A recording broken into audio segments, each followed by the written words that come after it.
Bonjour et bienvenue. L'inflation, un sujet qui flotte dans un océan de désinformation.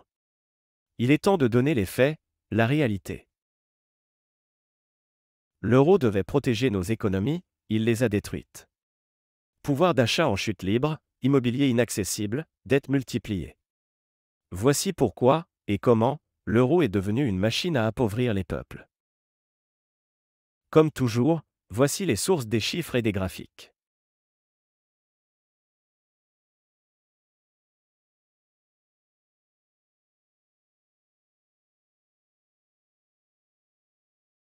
Ce graphique représente le pouvoir d'achat et salaire réel, de 1990 à 2025. En Italie, les salaires réels sont en baisse continue, moins 12% depuis 1990. En France, le SMIC a légèrement progressé, mais corrigé de l'inflation, il devrait être 3 fois plus élevé qu'aujourd'hui.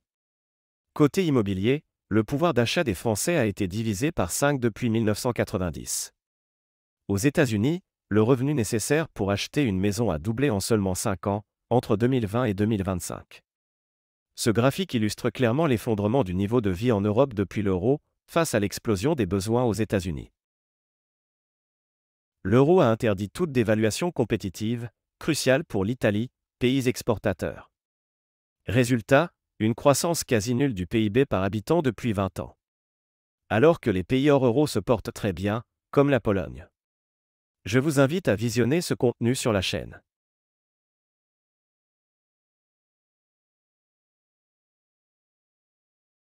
Côté salaire, en 2002, le SMIC brut était de 1035 euros. En 2025, il atteint 1766 euros. Soit une hausse apparente de 71%. Mais corrigé de l'inflation réelle, le SMIC devrait être aujourd'hui de 5400 euros brut. Conclusion, une perte de 67% de pouvoir d'achat. Côté logement, en 1990, une maison représentait 3 années de salaire médian. En 2025, il faut 15 années de salaire médian pour la même maison. Résultat, le pouvoir d'achat immobilier a été divisé par 5.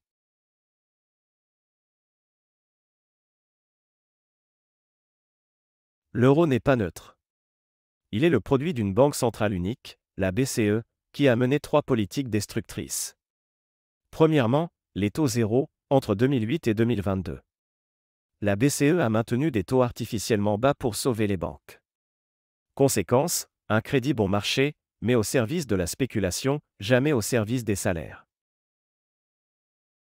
Deuxièmement, les QE, ou quantitative easing, autrement dit, la planche à billets. Depuis 2008, la Banque centrale européenne a créé des milliers de milliards pour racheter les dettes d'État et les obligations privées. Résultat, la masse monétaire M3 a plus que doublé, plus 116% depuis 2008. C'est une dilution monétaire, et donc une perte directe de valeur de l'euro. Troisièmement, la cible d'inflation, fixée officiellement à 2%. La BCE prétend maintenir la stabilité des prix, mais en réalité, l'argent créé a nourri 3 bulles. L'immobilier, avec plus 223% en France depuis 2000. Les actions, avec un CAC 40 à des niveaux records. Mais jamais les salaires. L'euro a servi la finance et les États surendettés, pas les citoyens.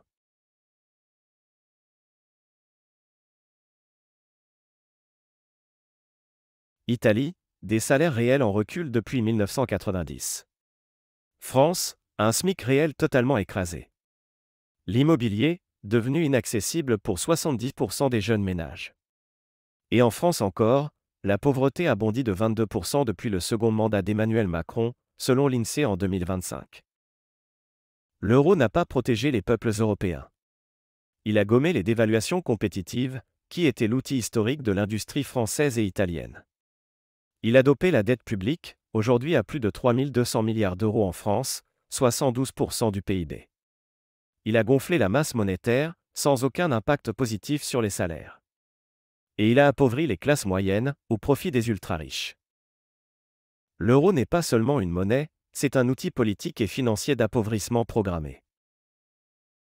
Quelles seraient les conséquences en cas de sortie de l'euro ? Aucun effondrement. Je vous invite à visionner ce contenu. Voilà la réalité, depuis l'introduction de l'euro, salaire réel en baisse, immobilier inaccessible, pauvreté en hausse et masse monétaire qui explose. L'euro n'a pas protégé les peuples, il les a appauvris.